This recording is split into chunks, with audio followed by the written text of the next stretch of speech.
Hello all my fishy friends and welcome to the first ever, somehow, Montana Stay Fishy Adventure. You guys, this place has absolutely all of my favorite things in the world I've come to find out throughout this trip. We are smack dab in the middle of this incredible adventure, and I will tell you one thing, this is one you will not want to miss. Stick around everybody, so glad you're here. Let's go have a Montana-sized adventure.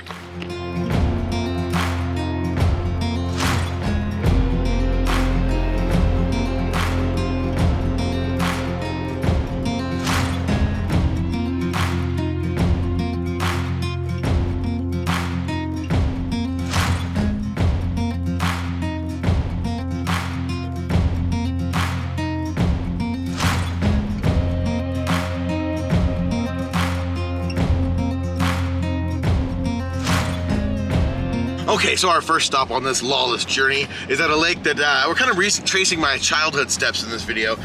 Where we have planned to go later in the video to meet up with my parents is a place that I spent a lot of time as a kid.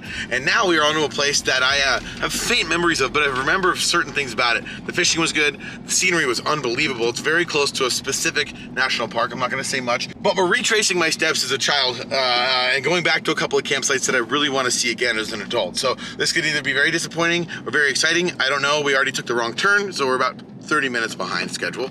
But nonetheless, we're on the lake. Minnie's ready. You ready, Min? I'm done being in a car for about days, okay? This feels good. We're in Montana.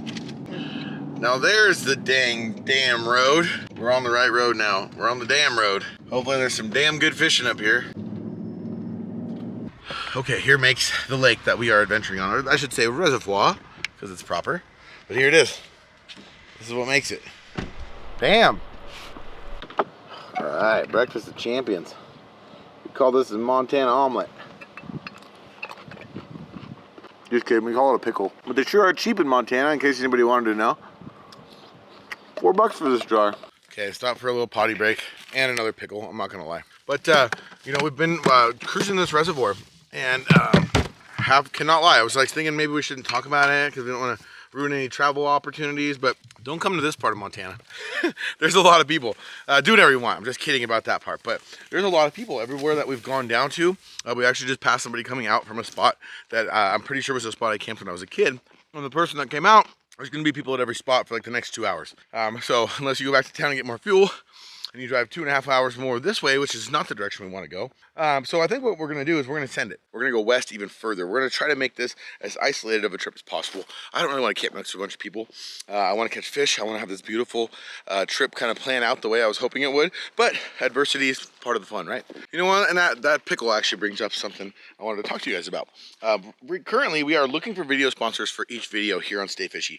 I'm trying not to take on too many big sponsorships and carry a big load with different brands and different stuff that's kind of overlooming. But I want to help out companies that I believe in, companies that I enjoy their products, and stuff that kind of makes that family atmosphere. So if you have like a pickle company, as funny as that sounds, if you have a special produce company, if you have like one of our past sponsors, and thank you so much for sponsoring the video, is a Sarah Coating company. So if you have any company that you'd like to advertise here with on Stay Fishy, we can work out any kind of deal with you guys, and we'd love to help out companies that one are just trying to make it, or two are just starting, or three are a product that we love to use. So it's jordanstayfishy@gmail.com. That's how you get a hold of us here on the Stay Fishy channel. And shameless pitch over, but thank you again everybody who does support all the video sponsors we've had, but we are taking video sponsorships currently. So if you have something you want on the channel, come give it to us. Okay, so without getting too personal, we're in this part of Montana. I think we're gonna go to this part of Montana. Far, far away. I kind of wanted to be up by the Canadian border, so we're gonna go check out some of these areas up here. Can't tell you where, but somewhere.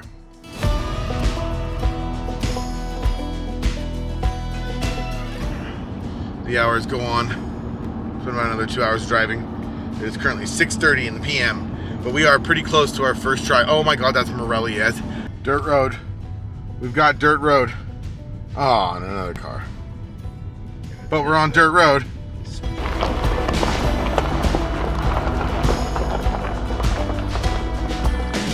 Now this is more like it. Yeah. Now this looks like somewhere I'd camp, right here, right there, right here, right there. Also, we have located a burn, and we're gonna go look for some morels. I cannot wait. I kind of missed morel season this year. We did not really morel pick it all together, and it's because I didn't really find any. I actually tried quite a few times. It was frustrating, and they all came on really late, which is kind of the case here, where it's June. beginning of June, which is kind of prime time here. So especially up at the elevations that we're at now, we're up at about almost 4,000 feet where we're at right now, and we're gonna go higher. So feeling good about this. This camp looks like it'd have a lot less Subarus at it.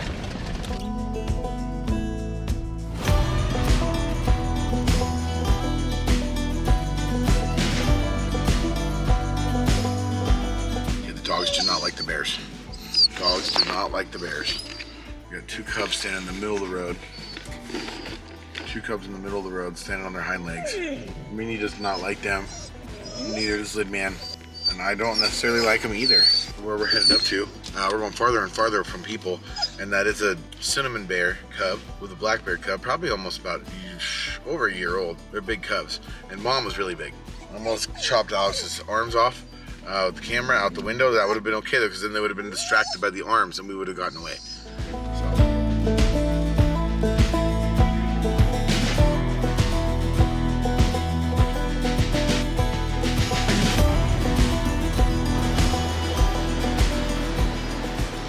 Gorgeous! We're on top of the world! We're on top of the world, Martha! Kids, we're on top of the world. Oh, those are pretty.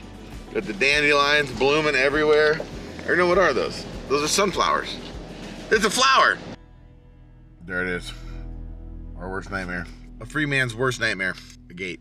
The clear cut we want to look at though is just right there. It's just on the other side. There is a giant pile of bear crap right in the middle of the road right here. Probably sounds like home. So, off to find our mushrooms for tonight's dinner. Turns out there's a gate about, I don't know, 500, 600 yards from the place that we're trying to find these mushrooms. And picking raw mushrooms can be very strategic, as you can tell. We've been driving around for 12 hours. But why that is because the area, and if you want to find them quick, if you want to just get lucky and find them while you're cruising around in an area like this, you're going to have to go to a place that has the perfect habitat. And that usually takes a forest fire. So Alex has been pulling up on Onyx, looking for the forest fires around here that are the right age within 2 years of now. We found one that they've actually gone through and logged, which makes it even better. So, we're gonna hustle in here. We don't have, probably got 3 hours more until it gets completely dark before we don't find our camp in the daylight to show you guys. But I think things are looking up. Feel good about this. Lots of natural foods though. There's food everywhere. Not exactly what we wanted to see. A little bit tall foliage, but we do have these burnt slash piles right here. So these are good sign. There can be mushrooms hiding up in between each one of these little pieces of foliage. But what happens is it's not that there's not mushrooms growing here, it's that you can't see the damn things. I think we might be a little bit late in the season, but it shouldn't change everything. We should be able to at least find some stuff that is dried out. You know, these mushrooms will dry out in the sun. As long as they don't get too wet, they won't rot and they won't mold, even though they are mold. But we still have the chance of finding some like more dehydrated style of ones, because we only need so much just for our recipe for tonight. So maybe try over the hill a little bit farther, get a good look. If not, back to the truck. See, this is when it gets real. I think some people make it seem too glorious and glamorous, just rolling out on their YouTube video. I'm finding this beautiful spot. It's not that easy. Usually you have to try like 5 or 6 times, go a bunch of different places, know exactly where you want to go. It's not fun. I immediately take that back. It is fun. It's the fun part of it. Not so much finding the camp spot. It's not so much getting the mushrooms, catching the fish. It's the excitement of knowing that you're trying something different. Knowing that you're going into an area that you have no clue about. It's kind of exciting. It's exhilarating when you finally do find a spot. Rolling around all day and failing, not finding the fish, not finding any good spot to fish or a place to camp or anything like that makes it that much better when you finally do. It's exhilarating. So what I'm pretty sure has happened here, because normally why we pick a logged area inside of a burn is because they tear the ground up. And which, if they tore the ground up a whole year after the fire, you wouldn't see this much foliage here. It says they logged it in 2025, but what must have happened is they must have helicopter logged it. So there's either just enough snow for them to come in here and do it, just a little enough snow for them to do it right after it burned last year, which is probably what happened. They got the wood as fast as possible because they call it salvage logging. So if an area burns, it's got nice trees in it, they'll go in, if it's allowed, they'll go in and they'll log the timber before it goes bad and it starts having a bunch of bugs get in it. It's a good thing they were able to salvage it, but I think this got helicopter logged. Is my point of this whole rant. I think they came in here and they pulled these out with helicopters, so it did not disturb the soil and didn't give us our perfect style of clear cut that we need to find mushrooms. So.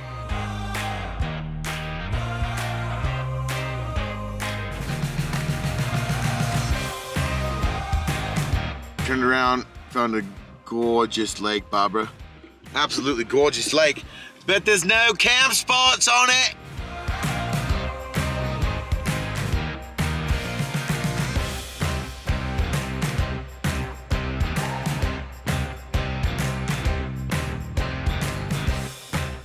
Well, I think that does it. That's pretty bad. Alex checked up around the corner. It looks like it just keeps getting a little worse. That might be an easy way to blow out a drive shaft or blow something up, bust up a tire. Pretty gnarly road. Not worth it on day one of the trip. So, had to stretch our legs again because we're getting old. But spot number 2, cool little lake, but nowhere to camp again. Oh, it's a really pretty lake, and there's fish rolling. Really pretty lake. And one thing I will say is mosquitoes just eat me alive. I know up in that burn area, especially at 5,000 feet, it's not gonna be that bad. It's nice and calm, so let's go find a room with a view. Someplace I like to call. Be as it may, it is a camp. It is a camp. We've confirmed, we got legal ground, we got firewood, we got one last hill to 4x. And a camp. Yes. Oh, it feels good. Feels good to be out of the truck. Oh, this is perfect. We're at this little intersection, but these are like 4-wheeler roads. Got a nice little view. You know what? It's last minute. We needed to get camp set. I wanted to get this dinner going. And luckily we were able to find some mushrooms. So we got some mushrooms for dinner. We finally got our camp at the last minute of daylight. Didn't have a whole lot of time left up there. But we got mushrooms now. And it's time to set up camp. I'm going to sleep in the bed of the truck. Or in the back of the truck, rather. We're going to have a cuddle puddle me and the dogs. Mr. Alex, who's here helping us on this trip, thankfully, is going to put his little tent over here. Now it's just a quick pop-up camp. This is what we're going to do. We're just going to pop up the camp, and I'm going to make dinner.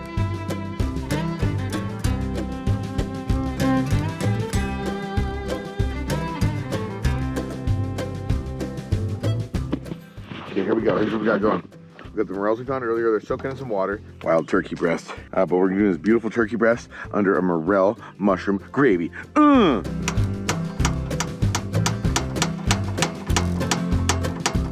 Oh, it's kind of nice on the hands right now. It's not very warm outside. But I forgot to get butter, so I'm gonna do right away a little bit of mayonnaise. Great substitute for butter at times. Look at that. Look at the size of that skeeter. That thing could carry. He tried carrying me off just now. You guys, if you should have seen the look in his eyes. He made eye contact, and I was scared. Different kind of skeeters out here, I tell you. They write tall tales about these skeeters. Yep, there we go. Oh yeah. Oh yeah. We call that right there the mayonnaise slosh. Here's what I'm gonna do is soak up a little bit of the moisture. This is gonna be really good. It's gonna keep me from having to add too much salt. I'm gonna cook these. Oh my God, you guys should smell that right now. Hippie cowboy, a little bit of this, a little bit of that. And you guys will notice like all the saltines, once they get a little bit of moisture from these mushrooms, I say a pine needle. Once they get a little bit more moisture from these mushrooms, they'll start to really soften up, and then we'll pour in our batter and 1 3/4 cups of water. Oh, that looks so good. If I was a smart man, I'd probably put some cheese in here right about now, but I'm gonna leave it up to the little creator to figure out this one. I'm drooling over here. I'm drooling. Come here and smell this really quick, Alex. I just farted. Just kidding. But that's like something else too, right? Better than fart. Okay, here we go. 1 3/4. Give me a 1 3/4. That's about a 1 3/4. I think it even says on the side. Yeah, whatever. Got a little bit of cheddar. We're gonna get some cheesy gravy. It's gonna be more like a freaking roux that goes on top of our meal. But we're going side salad for the side. So we're gonna keep it kind of healthy. Not. Just kidding. No, I got my spring mix fixins and my ranch and my cucumber. So I'm gonna use something very smart. I'm gonna be a very smart guy here. Instead of using my normal cutting board with this raw bird, even though this is not farmed raw bird, it's wild raw bird, we're going to still be cautious. And I'm gonna put it on my homemade cutting board. There we go. I'm trying to leave that without spilling much. My fillet. And the rest of it is gonna go back in here. It's gonna be for lunch tomorrow. Animal style first. A little bit of keep a cowboy. Bam. Not much salt in these two seasonings, so you can use them. Gonna let that get to know itself a little bit and let it sit around for a minute. What are you eating? Huh? Think that'd be enough for both of us? Yeah, sure. Yeah, sure? I'm asking genuinely. Oh, No, I don't think that's enough. Okay then. Good answer, sure. I was answering politely. Well, that's a first. How many of you out there ever had a holy moly wow, but that's it. Wow. Holy moly. Holy moly wow. That is my morel gravy from top my wild turkey. We got our dog. We got our dog patrol, dog bear patrol out here, making sure we're safe while cooking. Dog patrol. I'm paying a whole lot less attention to the bears than they are what the bears are paying attention to right now. Smelly, scrumptious, scrumptiddly-umptious dinner. Go straight in, 2 or 3 pieces at a time. That way I get a good shake, Sharona. Shake your body now. Whether you're using chicken, whether you're using domestic turkey breasts, whatever. This recipe works just as good with chicken, you guys. It's a great fried chicken recipe in camp. Still monitor manager. Spill manager. Our hyena, yeah, our director of spill management. That sounds like hot oil.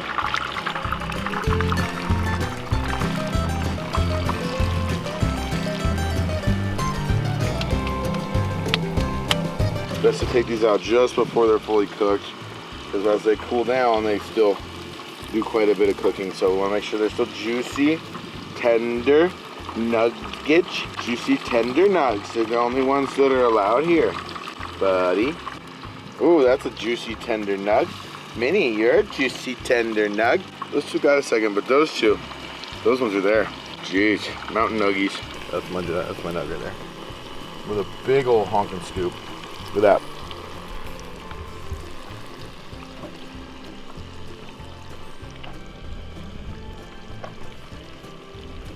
Yeah. Nice. Hell yeah. Juicy tender nugs. Montana style. Yeah, we're going juicy tender nugs. The hands down the manliest salad you've ever seen in your life. If you're sitting down, stand up, or if you're standing up, don't even sit back down. This is how we make our salads around here.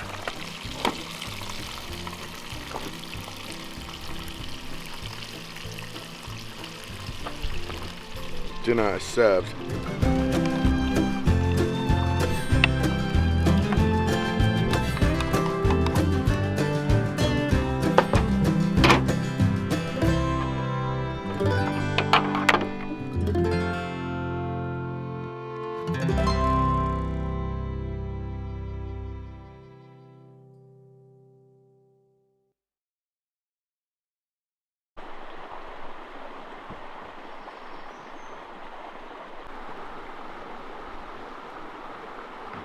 Alright, we have miraculously woken up at this creek. Somehow we have time traveled through time and space. Nah, this real story is, woke up, it's pretty hot outside already, so we're like, water!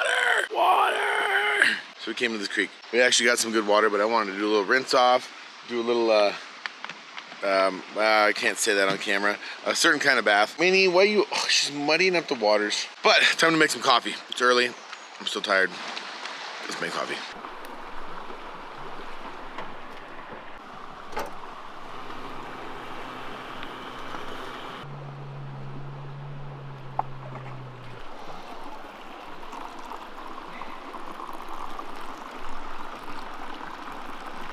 So this is some of my favorite coffee. This is Holy Roasters out of Maupin, Oregon. This is actually Phil Black, Silver Fox's wife, Emily, and her sister Sarah run this company. They make coffee for coffee drinkers. They're roasters, but it's all very organic Sumatran, Indonesian, Arabican coffee.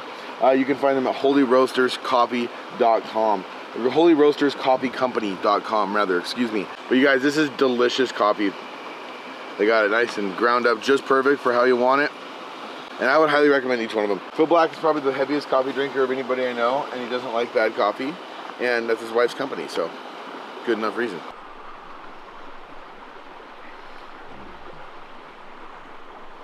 Now I'm ready to go.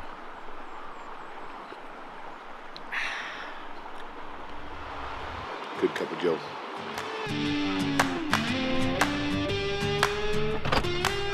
Off to the next adventure. Without any doubt, the next thing we need to check off our list in Montana is some mountain creek fly fishing. It's kind of, I would say, kind of where the idea of sport fishing in little creeks like this even originated, and fly fishing. You know, Montana had a big part in the start of the sport fishing community, where you're hiking little creeks like this and fishing these spring creeks with a fly rod, catching these little trout, and fully enjoying the atmosphere that this place creates. So, all right, let's work our way down in elevation a little bit. Let's get our rods ready. Let's get weighted up. Let's go see if we can't find some fish.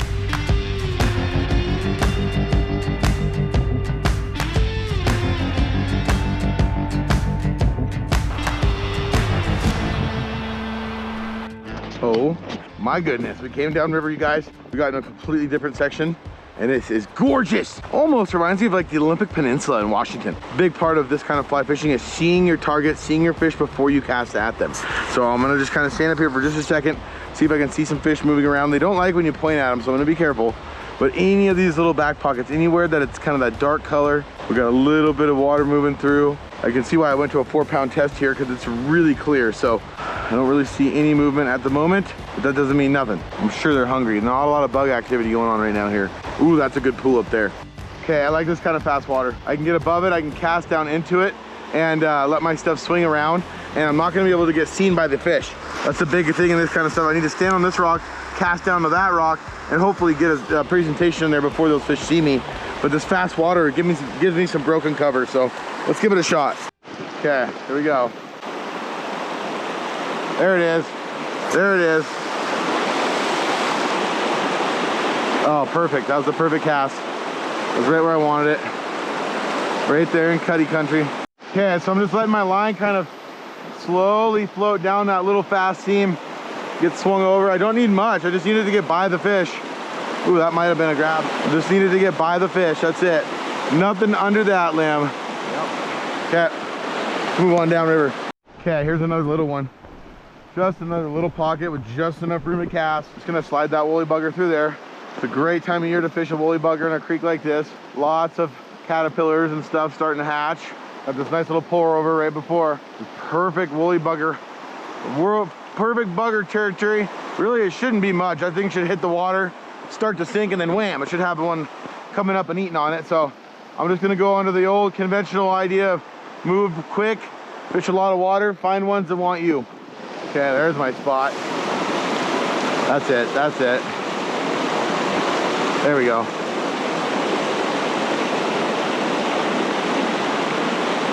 Come on. Come on, that's fishy. Man, is that fishy. Just drifted on through there.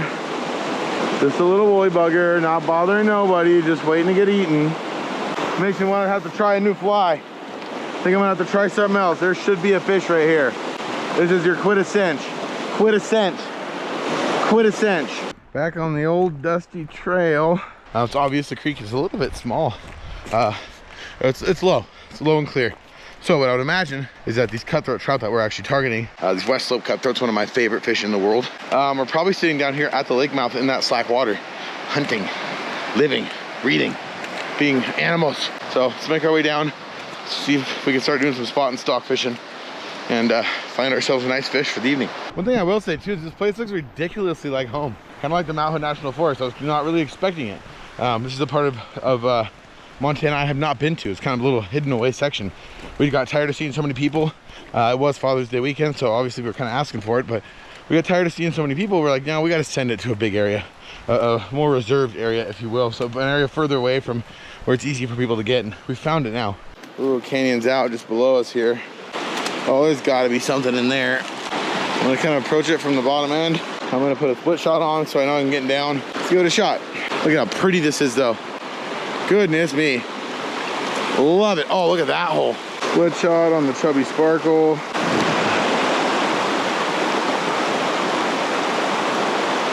Oh, I had one. I just had one. Oh, there he was again. Son of a gun. Got him, got him. I got him. Got one. There he is. Not the monster.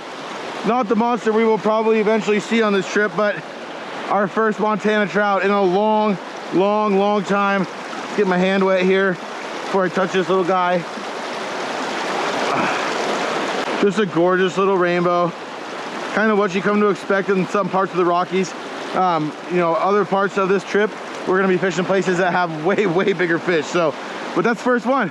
First one on the most beautiful creek we've found so far. Things are looking up.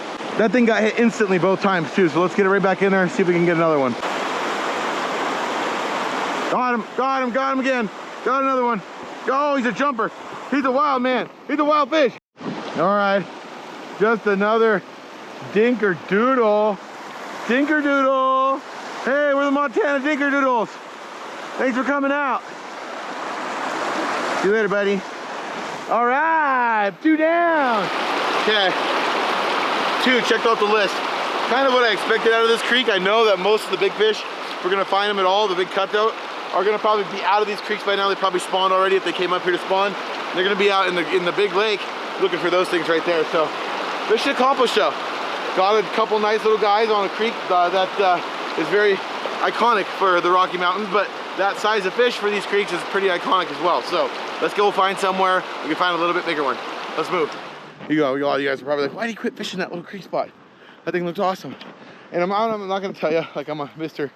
crazy purist fly fisherman guy, but a lot of times, especially with those little creeks like that and those little fish, it's so much fun to do. But I like the more of the act of seeing if there's some in there, seeing that they're in there, because even though you try to be super delicate and as light on those fish as you can when you're handling them, you're still hurting them pretty good. They're tiny. It's not like getting a big 4, 5, 6 year old brooder trout that can really, I mean, he gets in a fight every day, I bet. He's a big, like, you know, he's the herd bull down there. Catching these little guys, I love to catch them. Love to see that they're there, kind of like in the last video you guys watched from Alaska, where I fished that cutthroat lake for just a couple of fish. I want to kind of try to start sizing up our fish in this video now. That's why I'm leaving this one. I don't want to pick on the little guys, and pretty sure that's all that's in there. Our next goal, cumulative goal between Alex and I, is to find a creek mouth, something that's going to have bigger fish. Okay, we have found exactly what we're looking for, and an even better campsite. Looks like these guys over here just doing a little day use, but look at what we just found. Wow. Take a look here. How flippin' awesome is that? Now we got, this is where I was talking about the creek over here. We got the creek entrance coming in right over here. Right off yonder. So we're gonna go give that a shot. We have the little boat, but I don't think we're gonna need it. I think just throwing some buggers from the banks, letting it get deep, and beautiful view. We're about half hour, 45 minutes to the other spot we were gonna fish, but that's kind of the beauty of these trips. We go without a plan, people. We go without a plan. This is our plan now. Staying right here. Since I'm switching the kind of body of water here, I really want to try to catch a big cutty. These are some of my favorite fish in the world. We've fished with them quite a few times here on Stay Fishy over the years, and on the Addicted channel as well. So I'm going to switch up. I'm going to switch to a gear presentation. These little crawdad and these sculpin style jigs that Bill Herzog taught me how to tie years ago, I think are going to work really good in this little area here. So heck with the fly rod, we already accomplished that goal. It's time to throw some twitchers. All right, arsenal is going to be kind of a brown trout looking spoon. We got the mini wiggler, Dr. Death. We got an extra sculpin jig. That one's much more sculpin-y. One I got on's crawdaddy. We got a couple splitties. We got the rod with the heavy jig on it. We should be good.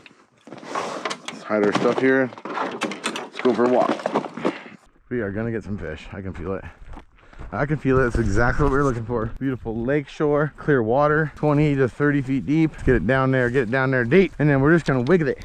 We're just gonna wiggle it around, just like they do here in Montucky. Of course, sun comes out and just nails the hole right before we get to it. That's all right though. Might give us a little bit of sight fishing here. Might give us a little insight. I'm talking the Chris Farley hands for the rest of the show. And there might be fish here, might be over there, but they sure as hell are gonna be right here. There's this little mini lake back here too though, dude. I'm checking that out first. Might have some good spot sight cast options. Okay, I can't help it. I'm doing it.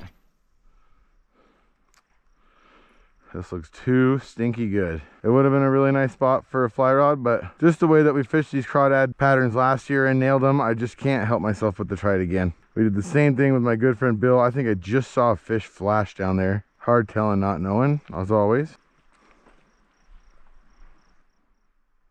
I can hear a little waterfall coming in around the corner. Obviously some beautiful little inlets here. Ooh, bunch of bait. That's nervous bait too. I see the nervous bait out there.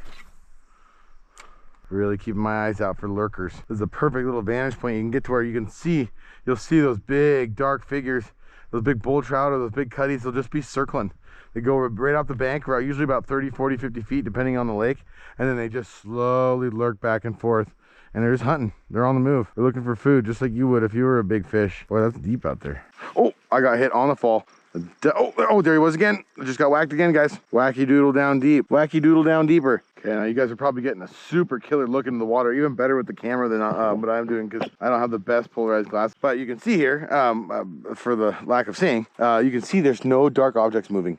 What that's telling me is there's not a lot of big fish here circling at this certain depth. So I'm gonna try another cast to the right, maybe one more to the left, and I'm sneaking back here in this cove to see if I can see anything while we get this light on the water like this. We are on the back end of a full moon right now, so that's gonna make fishing a little bit tougher at times. But there's nothing to say that we couldn't smack into a huge cutty or an absolutely monstrous bull trout in something like this. We are in bull trout country, and there's some more scared bait. You guys can see it. I think it's scared because of Minnie, but that's okay. She's a predator and a hyena herself. Oh, I just heard one roll. Right off the bank. Right off the bank. Sure, you see that? You can almost hit it from there. Get it! Get it! That's it. He's on it. Okay, let's work right through here. Got a nice stump, got a big rock. Could be something down there. As I was watching this thing come back, it does look a lot like a crawdad. So that's kind of what I'm going off of. I'm fishing it just like a crawdad, like a little do-do-do-do-do. Like he's swimming up and he's falling, swimming up, falling, like something's got him kind of riled up. And keeping him in close to the bank under these big rocks where these crawdads are gonna be hanging out. Still not seeing any big fish. Okay, here we go. I do got good feelings about this. I got good feelings about this little creek mouth. Come on, give me something big and Montana size. Give me something big only Montucket can handle. Yeah, Montucket Mike. That's what they called me back in the day. Oh my God, you guys, I just lost one and I was bent the F up. Oh, that was a big head shake. I'm gonna just pretend I died here. I'm gonna pretend I'm a wounded animal. Dang it, that's what we were looking for. Alex saw it. Alex, I have proof over there. I was bent the F up. It hit the water. Oh, there he is again. Oh my God. Oh, he's been following it the whole way. Whatever that was, I got two big ass head shakes out of him. I mean, big head shakes, just whoa, whoa, and then it came off. Oh boy, I got his number though. Let him kind of forget about us for a second. He'll be on us again. Okay, I'm gonna go right back over, same spot. Oh, dude, you saw that, huh? That was, you saw two big head shakes? Unless there's a log and it just came across the log or something, dude, that was a big one. It felt fishy. Damn it, dude, that was bent the fuck. I wasn't even on the bottom yet. I was like kind of got impatient waiting and I just flipped it over and started moving it. I haven't gotten really snagged or hung up on bottom at all yet. In general, like the rocks down there are really forgiving. Damn it, dude. Well, I got two just, whoa, whoa. Like when I hooked it, I was like, oh, this is about to go on. Like this is about, he's about to fucking take off and kick my ass. Go.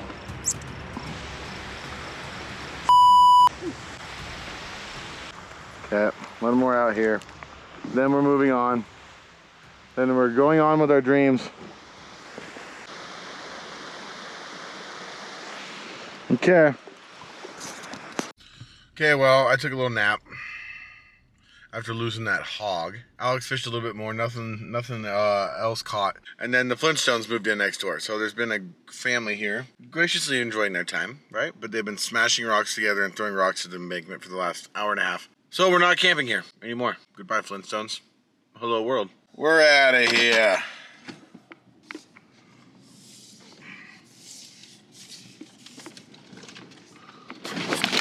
That's like God. Yeah. Yep. All right. Ran right over the fire pit. Probably only picked up, I don't know, 14 or 15 nails. We want to get that wood? It might not be a bad idea. It's not a bad idea.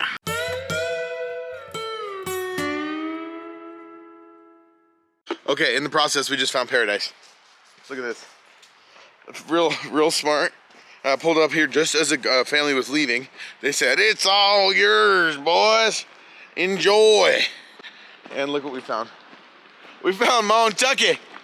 Wow. Oh, this is one of the most beautiful things I've ever seen in my life. Look at this river. Yes. This is what we came for. This is what we live for right here. Beautiful drop pool river. I have a good feeling about this. This is exactly what we've been looking for. This river drains into a huge river, so I would imagine, I can already tell that this is gonna have some good cutthroat in it. We gotta find some of those deeper spots. Luckily, we're gonna have the SS Bendo to get us to those spots. Yes, let's go. Morning, everybody. Starting our day off with a fresh cup of joe. Some leftover gravy and turkey from 2 nights ago.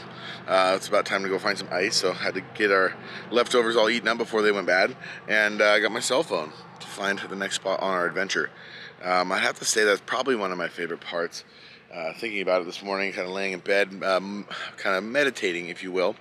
My favorite parts of some of these trips is just kind of making it the Google Maps challenge. Pulling up the Google Maps every day. I mean, I kind of have a co-pilot on this trip, so it's usually not as hard, but it's still been just as difficult considering it was Father's Day weekend and a lot of people out camping. But just kind of figuring out where we're going on the fly. Parking in a gas station parking lot and be like, nah, that place didn't work. Let's go find this spot. Let's go find this spot. Let's go find this spot. And I mean, it ends up getting you spots like this. This was random as F. I'd recommend it sometime. Maybe not as easy if you have kids and stuff, but if you are a lone wolf, a lone ranger, if you will, out here in the wilds of Montucky, it's pretty fun to just roll with Google Maps. So I'm gonna sit down, I'm gonna eat me a snack, drink me a joe, figure out where we're going. Okay, we've got to the boat launch spot. Gotta still throw this thing out and air it up. But as I was getting ready, checking out this little location that we've just run amok, look how freaking fishy this is. Perfect little creek to float. We got some sexy water right where we're launching. But as I was coming through here, I was like, man, that's a nice smell. As I was turning around, you can see my tracks. And I realized that we have some chamomile here. This is like the exact same flower, the exact same tea you would drink if you weren't feeling good. If you had a mother that liked to make you chamomile. And my mom used to go get the wild chamomile when I was a kid and pick it and serve it to us. So we're going to do that in commemoration. I'm going to pick all these little buds. So all it really is just these top little buds that give you the flavor. The flowers, if you will. The floros. So we're going to pick each one of these. Look, guys, just like this. And we're going to put them out in the sun. Which also reminds me of our next project. I'm going to do it probably in the morning. But I got another really cool drying recipe I'm going to try with you guys here on Stay Fishy for the first time ever. Going to make some good snacks for the day. Just got them set up over here on the little black tailgate. It should dry out. It should be a good sleepy time tea for later on in the evening tonight. But next step, let's get this little raft out. Let's get it blown up. Let's go fishing.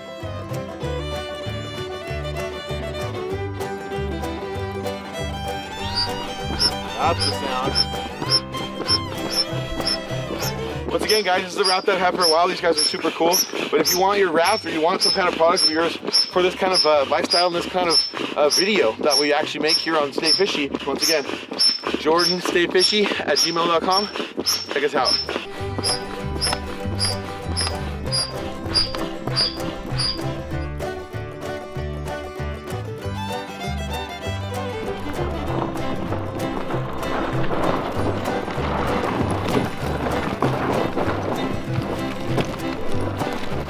This just looks too good not to fish. So I'm not gonna do that. I'm not gonna not fish it. But it's too good not to. You heard me right. You heard me right the first time. I'm gonna start close and I'm just gonna do the old swing and twiddle. Just do the old twitch, man. Just the old twitch. A lot of times that works really nice, just giving it a little bit of a jump. Giving it a little bit of jump on the competition. I got a split shot on there too, trying to get myself down a little bit more. I'm just letting it basically dead drift through there and giving it a little bit of movement each time. Like it's a caterpillar stuck in the water, fighting for his life. Oh, come on, we gotta get a boat ramp fish. As soon as I started to move it again, I saw a nice one. That was probably a good 12-incher. Oh, I had him. Dang it, I was just all bent up, you guys. Had him on the swing. I'm gonna get back over there. These things usually have a pretty short attention span, so they'll remember what your fly was, I don't know, for a couple seconds, but then you get back in there. Usually they will want to grab it. Oh, didn't grab it that time. I'll try one a little bit closer inside. Boy, I could commentate fly fishing all day. It's such like an intuitive sport. You know, you're so into your mind and into the water and watching everything. It's got to be perfect. That is the kind of the fun part, I guess, about fly fishing for some people is how difficult it really is. And how dialed in you have to be and in your own mind. Sure, luck comes into play sometimes, but a lot of times it helps a lot more if you're pretty good at fly fishing to catch fish. So it's kind of that sport that you never stop learning with. You never stop wanting to do better. You never stop wanting to go different places. It's fun. It's a good thing to get into. All right. Oh, there he is. Got him. Nice one. Nice one. Really nice one. Yes. Yeah, dude. Oh, on the strip back. Oh, he's tearing me up trying to get into this log. Now I got a freaking 6-weight here, guys. I'm pretty bent up for a 6-weight. That is a good fish. Oh, he's bulldogging me. Oh, he slammed it on that inside. And I'm not joking, guys. I don't give a lot of credit sometimes to these Rocky Mountain fish, these Montucket fish.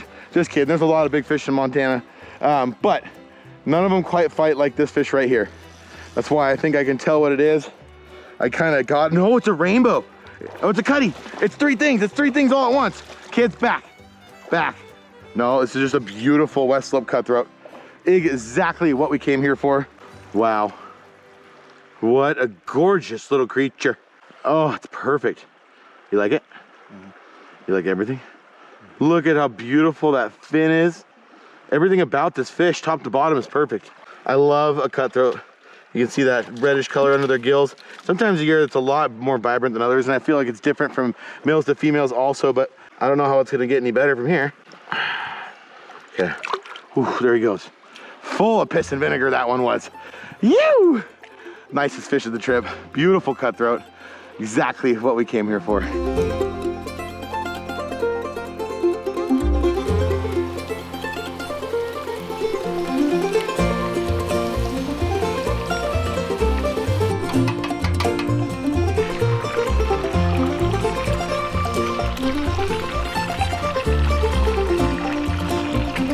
Nice helping of the ranch. Lay that one down. Go a little bit of onion on that bottom. Chunk of fish. Ooh!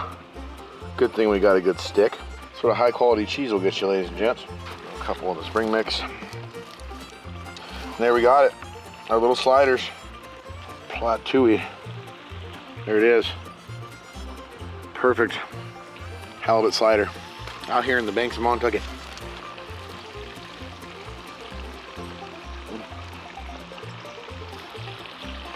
That's a fist pump worthy meal right there.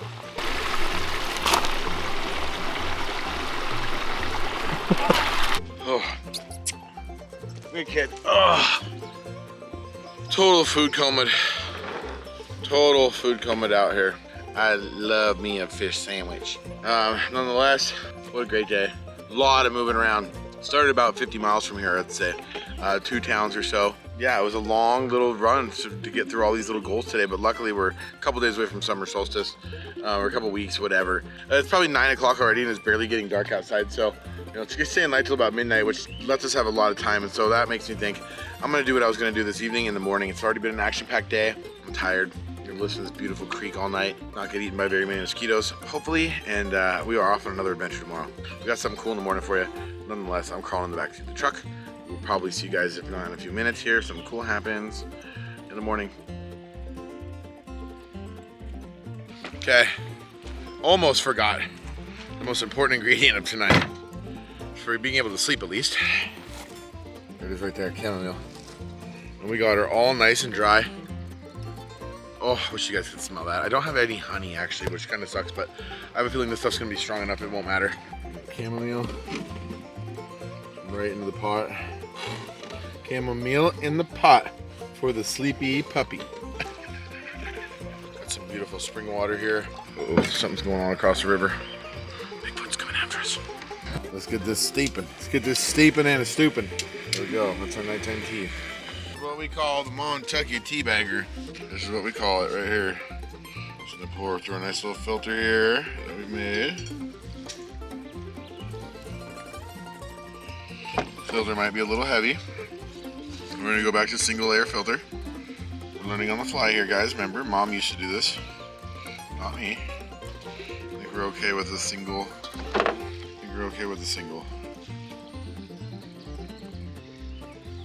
I'll tell you, I'm already kind of fading away just smelling this right now. Chamomile is known for a sleepy time tea, and this is gonna be some beautiful, beautiful stuff.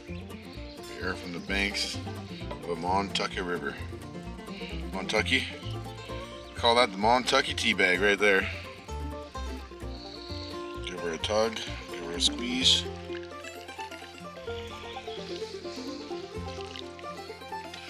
There it is.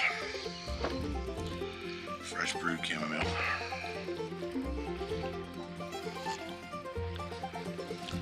That's really good. A little extra honey. Oh, doesn't need it though. Oh, let's go sit by the fire. All right.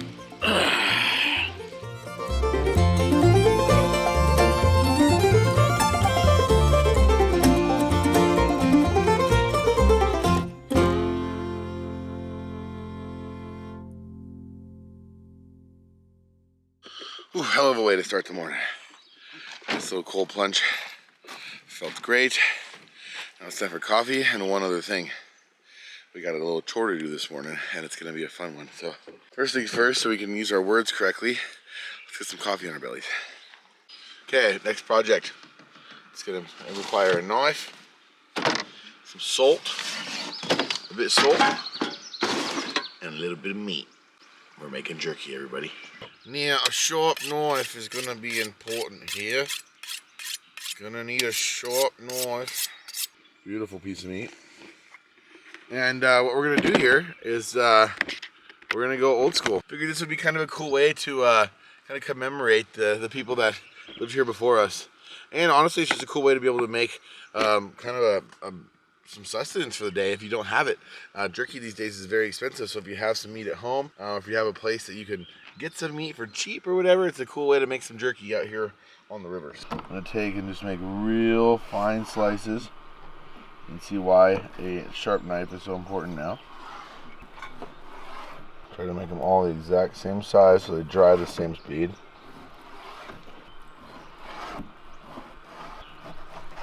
Ooh, that's coming out really nicely. Man, that looks good. That was a fatty deer. He had quite a bit of fat in it. Must have been a lazy guy. Must have been like us out here, just chilling all the time. I slide this all pretty close together here. Do that first little bit for show, but next we need to get a good coating of salt. That is the biggest part of this trick, as well as the smoke we're going to put on it. We're going to actually start a little fire here with some alder that we have growing right next to us, which should be the perfect flavor for the smoke on this stuff. Okay, a couple more pieces are cut, and we're ready to go. I'm going to take my smoked sea salt,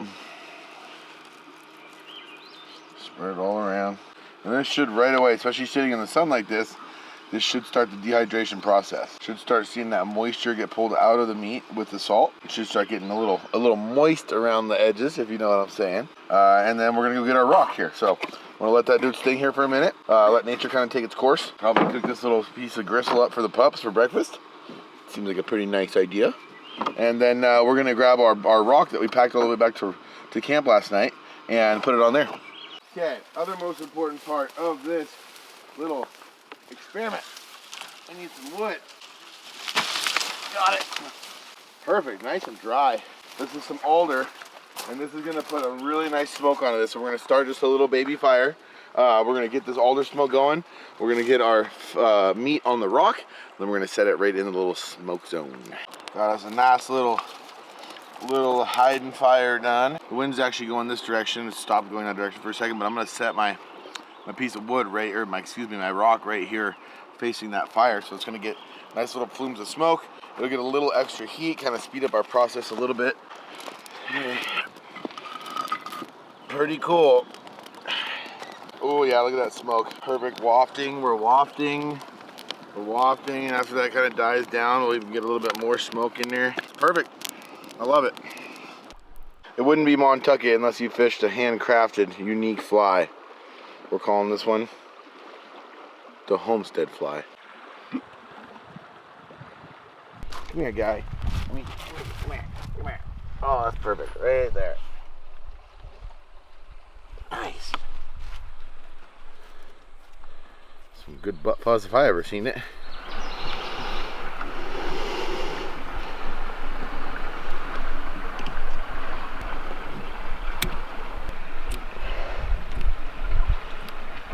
Okay, then some insulation from the sleeping bag.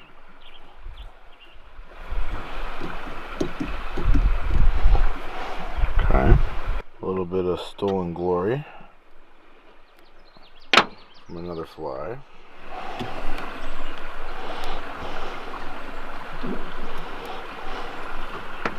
Oh.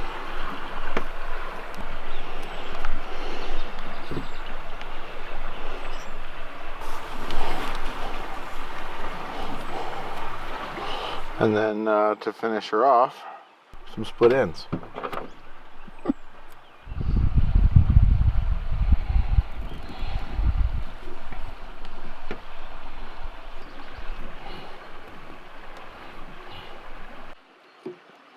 And we finish her off. Got a little bit of trimming to do, which is typical for this hairstyle. A little bit of blood, sweat, and tears. really put my heart into this one. I'm gonna need a weighted fly. Obviously, I don't have a sinking line, so I'm just gonna stick a little split shot in front of this to make it even more Montucket. The Montucket Homestead fly. We got a butt fuzz tail, a little stolen shine, and a little bit of grizzly bear hackle with the fly. Great movement, great movement. Okay, now that we've got our fly tied for the day, let's go check out how our meat's looking, how our sustenance is looking. Are we gonna survive? Oh God, it looks good. Look at that, just this end. Just this end, and it doesn't even have any fuego to it. I don't think it's gonna work that way. I was gonna try to flip these over, but I think I'm just gonna keep adding wood. That rock is staying nice and hot, so. Oh yeah, we're almost there. Try these little pieces from the bottom ends. You can see it's still got a little bit of color to it. It's cooked, right? But we want it completely cured. We want this stuff to last all day, even if it wasn't refrigerated. Kind of the point of the smoke. I've always thought that's kind of crazy how literally just smoke can cure something or can keep it preserved. I'm not sure what about the elements to smoke that does that, but I think it's pretty dang interesting. So, fun fact of the day, and Jordan's thoughts. That's what Jordan thinks is interesting. Well, as we would imagine, turned our heads for a second and Minnie ate most of it. This whole little ledge here, but everything else is pretty much done. We'll get it off here before we turn our heads again. Oh, falling into the fire. Little charcoal never hurt no one. Yeah, let's take a second to admire how nice this stuff turned out. Very, very good looking meat. Should be enough for about half the day. Well, this is kind of disappointing. This is all we ended up with. But you know what? Just like they taught us in the Oregon Trail game back in the day, coming through Montucky like this. Actually, the Oregon Trail didn't go through Montana. But sometimes a wolf comes into camp and eats all your food. Turns out this time it was our wolf. But part of the fun of having dogs, I guess. Sometimes they eat your dinner. It's worse than eating your homework, I'll tell you that much. But it's good. Hopefully it makes it out of camp. So here's the idea for the day. It's not even an idea anymore. It's going into fruition. But we're going to take that little raft right there. We're going to get everything packed up here. Alex is going to hop in the rig, go a ways down the road, and I'm going to float from camp all the way down to where he's at and see what we can find today. Our original plan was to go hit a lake, but it's kind of windy this morning. I don't really want to fish a lake anyways. All we have is the bendo, and that's not always the best option for floating down lakes or floating around in lakes and stuff, trying to catch the fish that are in there, especially if the wind's blowing. So we're going to use what we have best to us right now. We're going to use the best situation in the world, which is being on this river. We saw some really nice fish in there yesterday, but now it's time to see what's really in there. Let's go put on. We got about a 4-mile float or so down to where we're going to meet Alex at the bridge. On to the next adventure. Let's go.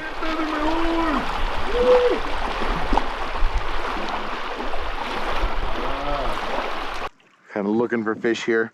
Not sure the structure of the bottom. Sometimes these little places like this can be really weird, man. Like where you won't see any structure, you won't see anything change in the river, and then you'll see a giant fish go by. And it's like, oh, okay. Nice part about these fish is they are residents. So what that means is that if I do scare them, they're not gonna like migrate farther upriver or really freak out that bad.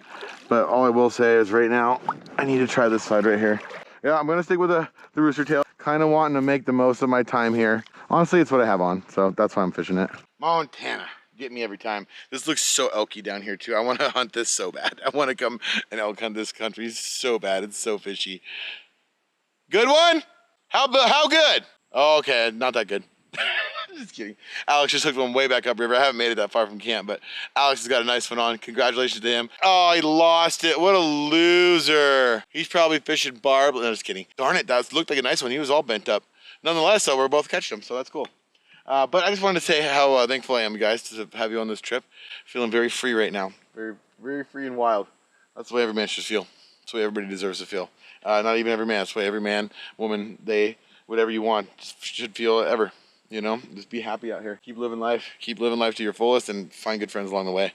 Luckily, I have a really good one here with me, Alex. He helps a lot. Give him big props in the comments. He's the one who's been editing all these videos. He's the only one I know who's not afraid to embarrass me. So that's kind of fun. It's kind of fun to have him on these road trips. Him and I'll be honest, him and I didn't get along that good when we worked together on the Addicted channel. And I think it was just, you know, it was where we're at in our lives, you know. And now we've been able to rekindle that friendship. We've been able to have a lot of fun out here on the road. And we're brothers now. So it's the way the creator has it. It's the way the universe has it. It's the way it's supposed to be. Now we're enjoying this incredible place together. Oh, Montucky. Hey guys, I just off camera missed the biggest fish I've seen so far. Oh my God, I was using my twitching jig, so I was kind of like, I'm not gonna film it, I'm just gonna save for the fly fishing, but you know what? I'm just gonna be versatile. I'm gonna be versatile in this little creek. I'm gonna use everything I can, and that was a huge fish, so now I'm gonna throw this little guy in here, see if I can't get him to come back for it. Dang, that was a good 17, 18 incher all day long. Really, really nice cutthroat. So that being said, that being known now, we have to keep our guard up. That was a tiny little, just a small little bucket hole. Oh, he had it twice. The second time he definitely felt it. It came twitching out. I actually was just reeling in at the last little bit of my run. The first time I hooked him, he came right up to me. I heard the splash and I looked and he was here in the water eating it. He rolled right back around. I didn't have time to switch to the big camera. I was just too in the moment, too hot in the moment. Moved the little jig twice and he ate it again. And I actually got a pretty good stick into him that time. So I don't think he's coming back for it. Unfortunately, I don't think he's coming back for just about anything now. Oh, that sucks. That was the one that we're here for. That was a big fish. Okay, here's a sweet little bucket. Let's give it a little shot real quick.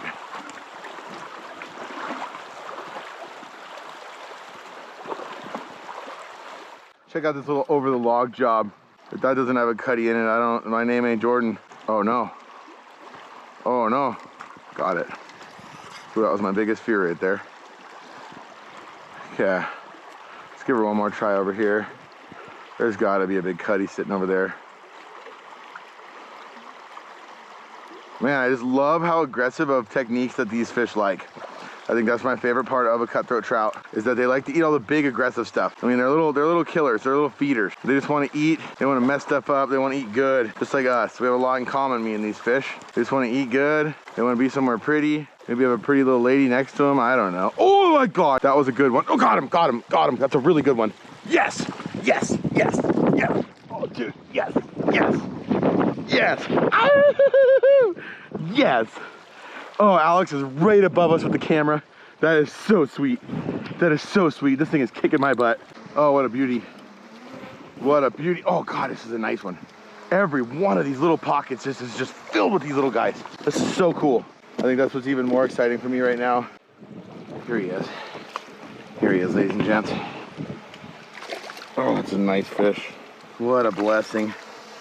What a blessing on the old hand-tied sculpin jig. Yes. We haven't busted out the homestead fly yet, but look at how beautiful that guy is. It's just an incredible little marble of Mother Nature. Okay, we're gonna let him go. Later, buddy. There he goes. He's a spunk. Woo, he's gone. So cool. Basically just got out of sight of camp and kablammy. Fish on. That's called freedom. All right, we got one on the big jig. I'm gonna get right back in there. I think there's gonna be another one in there. Okay, well that was sweet. Nice little about 13, 14 incher. Biggest fish of the trip so far. Maybe pretty comparable to the one last night, but I know there's bigger ones in here, so time to hop on in the old tube, go for a float. I love this little setup here. Oh, nice little raft. Beautiful day. Got some homemade jerky in the case, sitting on my rod. This is living. Look at that, I'm gonna do a little 360. Do a little spin for you guys, a little spin move. Check this out. That's where we're hanging out today. On Tucky. Okay, time for the homestead fly. The old mountain man homestead fly. This one's made out of blood, sweat, and tears. Really, I switched to this because this is a perfect hole for it. All this rifflemania type of stuff is the perfect kind of spot to fish a fly like this. Like I said before, I'm gonna stick a split shot up on the head of the fly because I think I'm gonna need it. I don't have a sinking line. And I just needed a reason to make it weird, obviously. Couldn't come out here being a conventional fly fisherman. Where's the fun in that? Okay, here we go. Oh, it looks lovely. Okay, hole number one with the new fly, with the bust. That's okay. Let's take a look at how nice it looks. I don't know how well you can see that, but actually, it works. It works. So honestly, truthfully, it works. I don't see why not. First little spat of white water. Not bad. I'm gonna point her this way. Give her a couple shoves. Then when I get some good water to get in, oh, right there, now I'm pushing, Oh, what a perfect move. What a perfect move, he says. Ooh, could be a fish in there. I don't know though. Kind of over this stuff. It's been very, very apparent quite so far that if there wasn't a piece of wood of some sort in the run, there wasn't really any fish. So I'm not gonna waste my time. I take that back though, because there is a piece of wood right there. The beauty of, oh my God, look at the hole down there though. Eesh Louise. I gotta throw my fly over there at least. Gotta throw the old homesteader.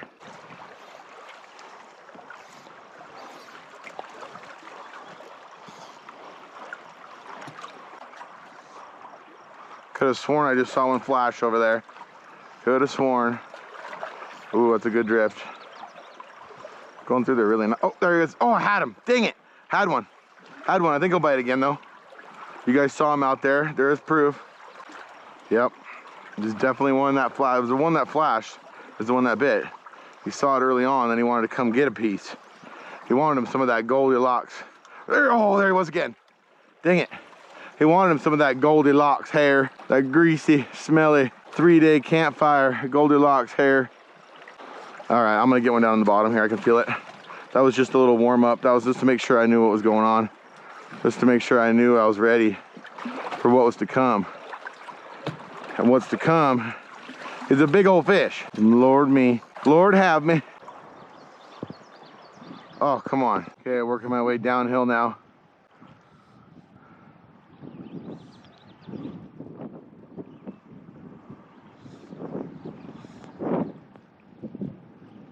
Oh, that's fishy. It's exactly how I got them fishing in Canada. Fishing for relatively the same species that can't go to the ocean anymore. But just letting it get deep down that hole. Kind of a little minnow pattern. Making sure I'm down in front of them, and then just a slow strip back. There we go. Okay, that's the last cast I'm going with the fly. I'm going back to the jig. I gotta make sure there's nothing in there.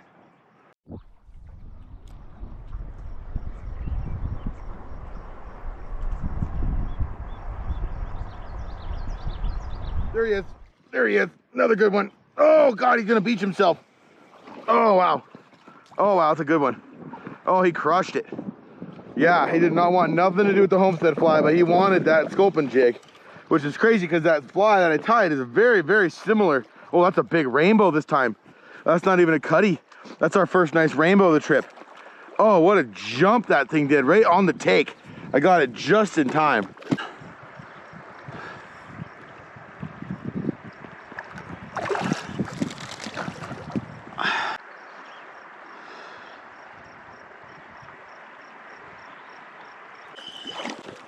Oh man, this thing does not want to give up jumping. I'm glad I haven't picked him up yet. Okay, here he is. Wow. Very, very nice rainbow. Flying out of the water. Okay, I'm gonna get him back right away. He is full of piss and vinegar. I don't want him to hurt himself. Oh, there he goes. Later, bud. What a freaking cool deal. My favorite style of fishing in the world. Twitching jigs for trout. And look where we're doing it. I love it. I love it. Love this place. That was so cool. I got it into the bottom in there. It fell. I gave it 2 or 3. I mean, you guys saw that first jump. I actually hooked it one jump before that. But I lifted, just Yankee Doodle Dandy. All on the end of my line. Yoo. And a lot of people I'd like to thank for this moment right now, but most of all, thanks to the Creator. Thanks to Mother Earth for getting us through. That was awesome. Okay, so definitely noticing a trend here. It's about 1 good fish a hole. So that's all I'm gonna give it. 1 good fish a hole. I see a nice little slot just down below me here, where I do think there's gonna be a really good chance for me to get one on my fly. Right in that little bend there. So it's just that little tiny pocket up the side of the river. So let's drift down there. Got a nice little side channel here. Real nice little side channel.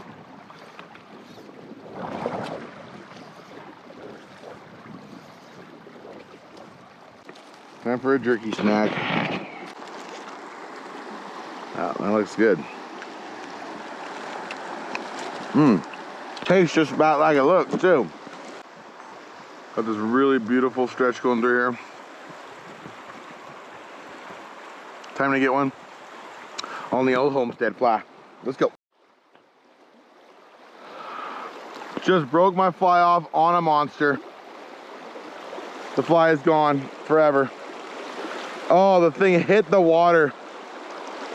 Ah!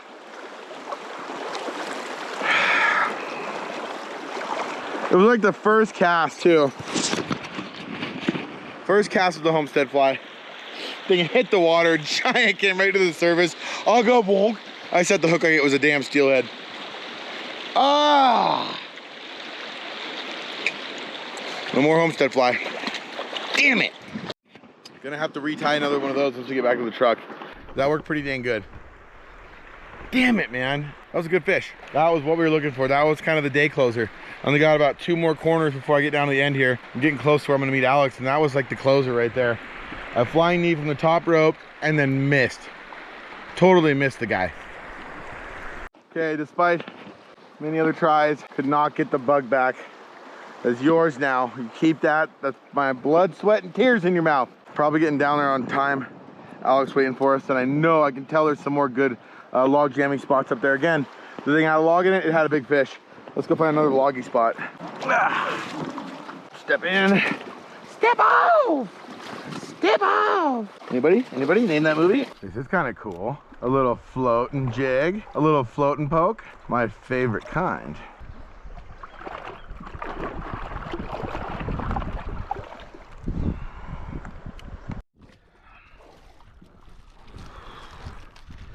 Okay, another little jerky snack. A little bit of agua. A little bit of agua in my system. A little bit of fish up on my line. Yep. Time to stroke. Time to stroke. Stroke. Stroke. Not seeing a ton of good water left. I know my meetup spot is just around that corner somewhere, so. But not a lot of real deep pools left, so I'm just gonna row like hell. Here we go.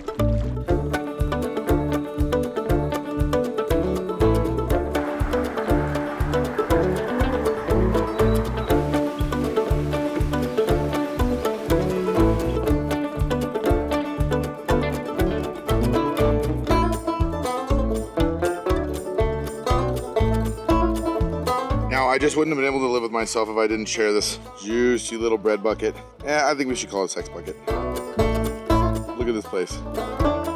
We got trees all the way lined up down around the side.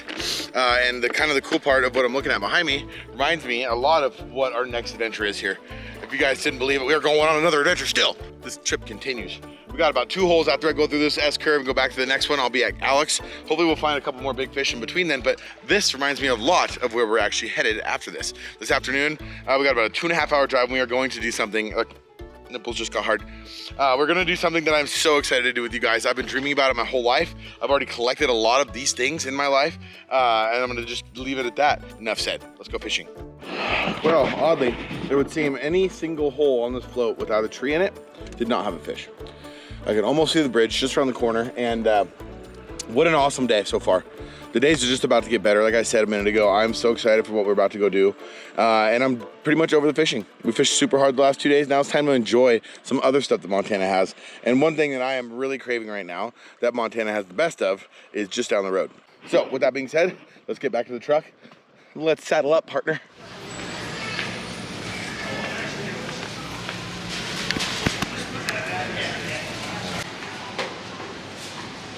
Yes. Yep, that'll actually we need some espresso beans. Espresso beans and a Huckleberry milkshake. Just what I need for this drive.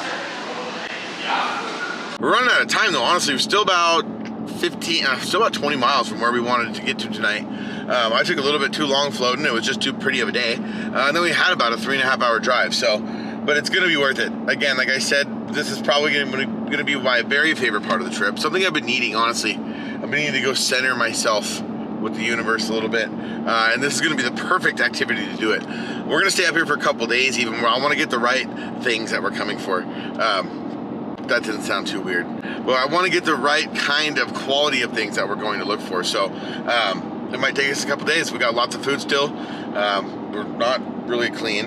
I would like to say we're clean, but we're going mining, so it doesn't matter. Okay, we are pretty much here. I've been mowing on some sunflower seeds. Way to go, giant dill picks. We're all about giant dill pickles around here. But we're here. But it's pretty dark already. I could definitely see that. It's all some pretty old reprod, really, that we're gonna be looking in, digging holes in. And again, trying to find us some treasures to take back with us. Or just some place to spend some good time, soak up some good energy. This is a spot where we can find crystals, everybody. We can find quartz crystals, we can find smoky quartz, really clear quartz. And this is the terminated end kinds. I cannot freaking wait right now. That we're gonna be looking is just inside this reprod here, so we really don't have that much daylight left. Beautiful part is we just passed an epic camp just down the road, so that's where we're gonna hang out for the night if we can't get in here and find any this evening. But even if we do find some this evening, I want to look all day tomorrow too. So it's a very, very, very cool opportunity to get to come up here and do this. I think really what it was is Alex and I talked about this a couple years ago as we came through this country together, as we were just passing through traveling. And he said, there's a place up here where we can find this, this, and this. And I'm like, okay. But I never taken him to a rock spot of my own that he'd always asked to go to. I finally took him to that spot, and now I'm here. That's how it goes. You got to trade off sometimes in the rockhound world. There has to be trades, and you have to keep secrets. You got to be good at both those. Okay, Alex took us to the wrong spot already. It's all right. We're all just trying to find our way through the world here. We only got so much light. We kind of just want to identify the trailhead right now. He hasn't been here in a couple years. I talked him into doing this in the first place. Oh, are we going long time? Going long time? It's up at the next one. Nah, it's the next one. It's all right. That's how this stuff goes. We are Google Maps challenging this stuff, man. It's the coolest part of this. We just take all these different places and go down all these different roads you have no business going down, but to try to find a place to dig in the ground. All right, so we made it back into the beds, and it's pretty dark. It's actually not that dark outside, but for the camera, we can't really see that well. So it's Blair Witch Project time. But the beautiful part of what we're looking for is they sparkle with light. So that's what we're gonna do. We're gonna use our headlamps. We figured we got back here. It's only a few hundred yards from the truck, but the sun went down really fast here in the trees. And we found the bed, so let's give it a shot. So one thing I can tell already is it's just basically a big slide. And it seems to be a lot of erosion from wind and rain and people digging, obviously. So you guys can't really see it, but basically this is just a big wall of dirt. And people have been digging here. You can see the spots they've been digging. And a lot of the time, the wind and the rain and the erosion that happens naturally is what gets you the best spots to dig. You don't have to work as hard. So I'm just gonna walk along the bed here, shine my light around and see what we find. Okay, so we're just gonna, I'm gonna look for sparkles, guys. Look for a sparkle. Some stuff down here.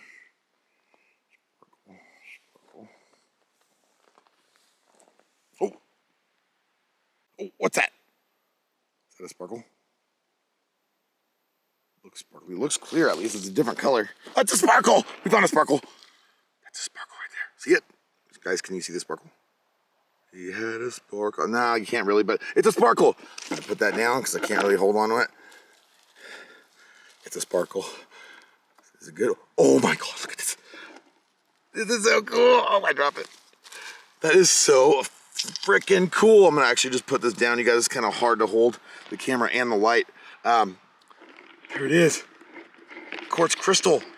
I gotta say this scene is not as cool as I was hoping it was gonna be because it's dark outside, but what we're finding sure is, there it is, quartz crystal. All right, let's get back to looking a little bit more. A lot of times when you find these little veins of them, they'll be kind of all over in that area, so let's see if I find another one. All right, gonna try to do this again. Blair Witch Project. Found another one. It was actually just right next to the other one, but you guys, this is a dark scene. All right, guys, I'm gonna put the camera down. I'm gonna go get my hands dirty and see what we can find. It's starting to get a little bit chilly, but and we want to get a fire going and get some dinner going, but we'll see you back at the truck.